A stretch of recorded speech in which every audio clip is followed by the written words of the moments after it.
মুবারক করিম কি জানতো যে তার যে সে গরিব থেকে মানে জিরো থেকে হিরো হবে, এটা কি তার কোনো জানা ছিল?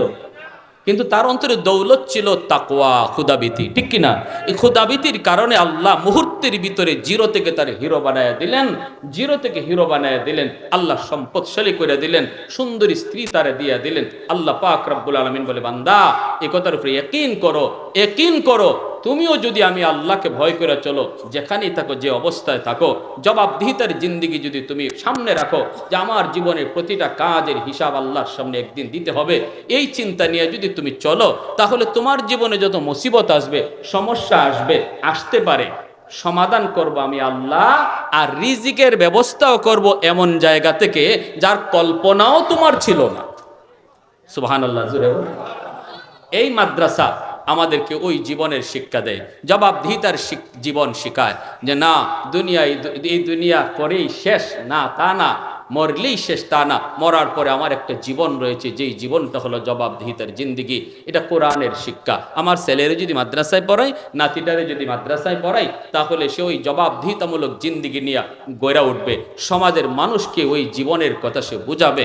মাদ্রাসা শিক্ষা বন্ধ হয়ে যাবে, যদি কোরআনে আলোচনা বন্ধ হয়ে যায়, তাহলে মানুষ বেপরোয়া হয়ে যাবে, যা পাবে তা খাবে। তখন আল্লাহর কাছে হিসাব দেওয়ার চিন্তা তার মাথায় থাকবে না। তার জীবনের মাঝে আর গরু, ছাগল, হাঁস, মুরগি এর মধ্যে কোনো তফাৎ থাকবে না। তাহলে মাদ্রাসা শিক্ষার দরকার আসেনি না?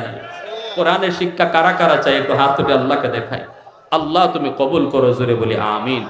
আমিন, আরো জোরে বলি আমিন। আমার ভাইয়েরা, বন্ধুরা, আকাশের অবস্থা বেশি ভালো না। এরপরে প্রধান অতিথিও আমাদের চলে আসবেন অল্প সময়ের ভিতরে।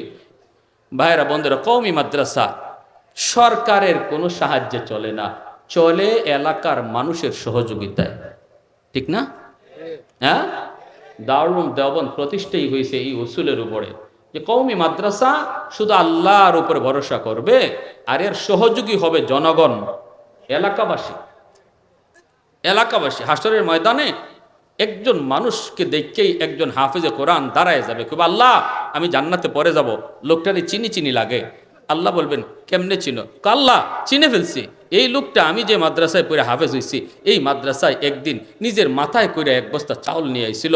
ও আল্লাহ, ওই লোকটারে চিনে ফেলছি যে আমার মাদ্রাসায় 1000 টাকা দিছিল। নবী বলেন, দেওয়ার সময় সে এই লোকটারে দেখে নাই, কিন্তু আল্লাহ হাসরের মাঠে চিনাইয়া দিবে। জোরে কন্যা সুবহানাল্লাহ। যতজন লোক মাদ্রাসার সহযোগী হবে, প্রত্যেকটা লোককে ওই মাদ্রাসার তালেবে এলেম, যাদেরকে আল্লাহ পাক হাসরের ময়দানে ভিআইপি আসনে বসায়া ভিআইপি মেহমান বানায় জান্নাতে নেবে, তারা প্রত্যেকটা সহযোগিতাকারীরে চিনে, কি আল্লাহ সে তো আমার সহযোগীকারী ছিল, যদি সে সহযোগিতা না করত আমি বসার জায়গা পেতাম না। আল্লাহ সে যদি সহযোগিতা না করত আমার খানার ব্যবস্থা হইতো না। আল্লাহ ওই ব্যবস্থাগুলি পাওয়ার কারণে আমি তোমার কালামকে আমার সিনায় নিতে পারছি। মালিক, আমি তারে ছাড়া জান্নাতেই যাবো না। যেরকম সুবহানাল্লাহ, আল্লাহ আমি তারে ছাড়া জান্নাতেই যাবো না। রব্বুল আলামিনের কাছে সুপারিশের মাধ্যমে ওই সমস্ত সহযোগী মানুষকে সে সুপারিশ করে আল্লাহর তৈরি জান্নাতে নিয়ে যাবে। এই সহযোগী সংগঠনে, সহযোগী দলে, সাহায্যকারী দলে আমরা কারা কারা থাকবা? নিয়ত আছে? একটু হাত উঠে আল্লাহরে দেখান। দুই হাত। আল্লাহ আমাদের প্রত্যেকের দুনো হাতকে তুমি কবুল করো। আল্লাহ যার যত সাধ্য আছে, সাধ্য মোতাবেক তোমার ওই নবীর বাগানে একজন সহযোগীদের তালিকায় নাম লেখাইবার তৌফিক দান করো। একজন ভাই বলেন সবার আগে, হুজুর ইনশাআল্লাহ আমি 50,000 টাকা আমার এই নবীর বাগানে আমার আম্মার নামে, আমার আব্বার নামে আমি ইনশাআল্লাহ দান করব।